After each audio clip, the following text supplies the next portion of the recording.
Hey everybody, you probably remember the movie trilogy Back to the Future that released first on July 3rd, 1985, then November 22nd, 1989, and May 25th, 1990. In the first movie, Marty McFly travels back in time 30 years from 1985 to 1955, and in the second movie, he travels forward in time 30 years from 1985 to 2015. The specific date he arrived at in 2015 was October 21st, 2015. And this has become a phenomena on the internet right now. There are mainstream news agencies going over the technical gadgets that Back to the Future got right about 2015. There's a Facebook page dedicated to the date October 21st, 2015, Back to the Future Day, and even a website dedicated to counting down to that date. BackToTheFuture.com has listed a Back to the Future documentary feature film that's scheduled to release on October 21st, 2015, followed by a U.S. tour to start on November 3rd, along with several appearances by the stars of the trilogy. The town of Reston, Virginia is even changing the name of their town to Hill Valley in honor of the anniversary in a ceremony from October 21st to the 24th.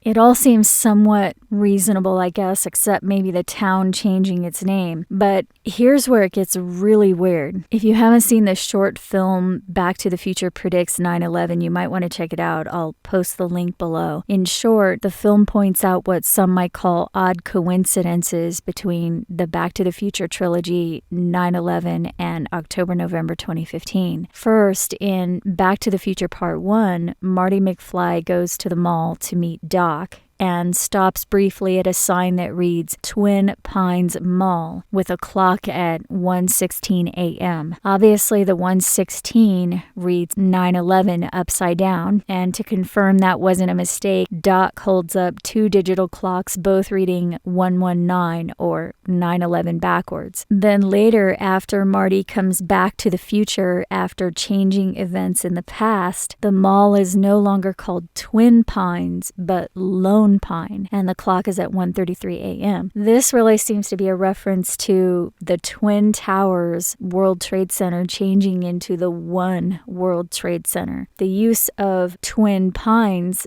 to represent the Twin Towers seemed to be confirmed in Back to the Future Part 2 when the two pines showed up on the TV screen and Marty's mom changes the channel on the TV from the Twin Pines to the Twin Towers. At that point, as the author of this YouTube film notes, the Twin Towers seem to fall from the perspective of the upside-down man. This scene in Back to the Future Part 2 seems to confirm that the two pines represent the twin pines, which represent the Twin Towers, which fell at 9/11. A central part of the plot in this film is the clock tower, which was struck by lightning in 1955, the year Marty goes back to in Part 1. In the movie, Doc and Marty use the lightning strike to power their time machine and get back to the future in 1985. After the lightning strikes, there's another 9/11 depicted in flames on the street, together with an arrow sign.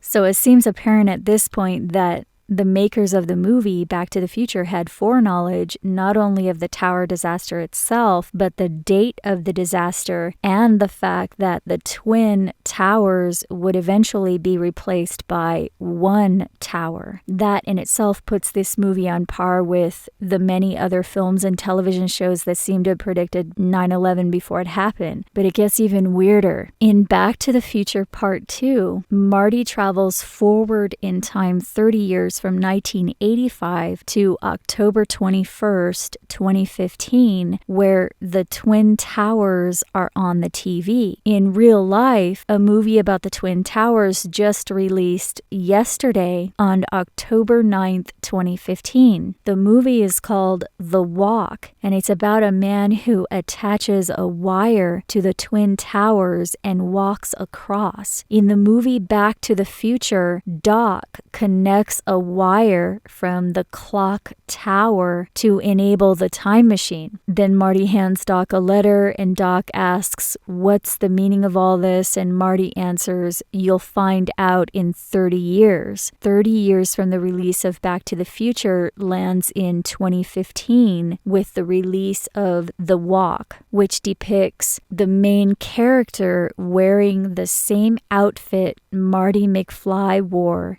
in the same scene involving the wire attached to the tower. The wire then seems to represent time, and walking the wire would represent time travel. The movie The Walk, which just released yesterday, was directed by Robert Zemeckis, the same person who directed the movie Back to the Future. So at first glance, it may seem like a publicity stunt. However, that still does not explain how the makers knew the Twin Towers would fall, that they would fall on 9/11, that they would eventually be replaced by one lone tower, and 2015 would be the first full year the One World Trade Center would be open. Also, in the second movie, released in 1989, the Cubs won the World Series against Miami. Miami did not have a baseball team until 1993, 4 years after the movie was released. And there's a lot of talk about this right now because the Cubs just made it into the playoffs for the first time in 12 years on October 7th this week. But regardless of that, the One World Trade Center, otherwise known as Freedom Tower, opened specifically on November 3rd, 2014. Notice November 3rd, 2015 is the exact date the Back to the Future US tour is scheduled to begin. All of this combined should leave no doubt that the makers of the film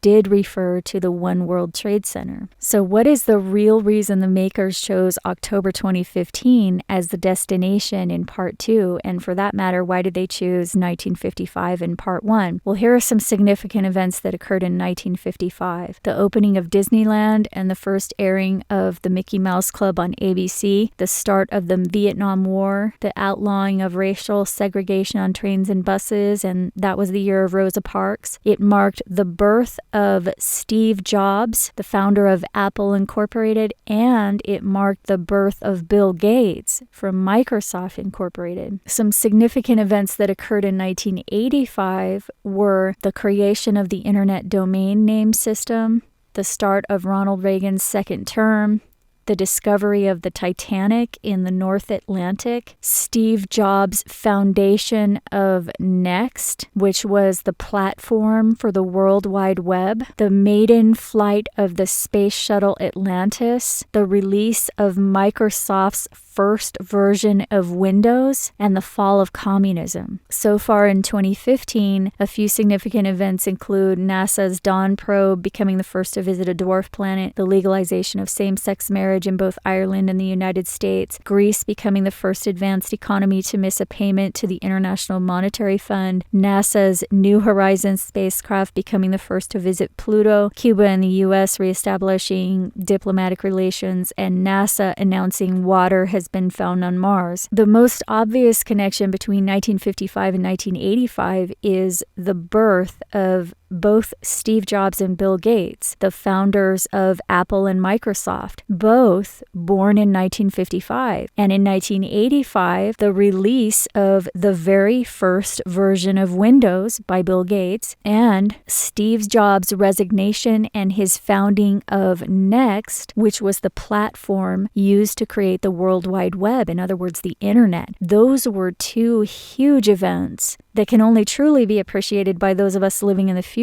Microsoft and the Internet pretty much rule the Western world in 2015. So that must be what the movie Back to the Future was highlighting with their choice of the years 1955 and 1985. But what does 9/11 have to do with all of this? Why choose October 2015? And for that matter, why the year 1885 in part 3? So some significant events in 1885 included the first patent for a roller coaster, an Irish terror attack on the Tower of London, the first Japanese arriving in Hawaii, the first edition of the Dow Jones Industrial Average, the dedication of the Washington Monument, the victory of France over China in Vietnam, the scramble for Africa, the incorporation of AT&T, the Statue of Liberty arriving in New York, which was a gift from France, the first supernova ever seen outside the Milky Way occurring in the Andromeda Galaxy, the first motorcycle was invented, Barnum's circus train crash that killed the famous Elephant Jumbo, first Dr. Pepper, first automobile, first practical modern bicycle, first skyscraper, and first bicycle playing cards produced. So it seems on one level that the movie trilogy is highlighting maybe the technical revolution and the information and telecommunications revolution. But again, how did they know about 9/11 and the One World Trade Center before they happened? What is that wire all about? And what does it all have to do with October 2015?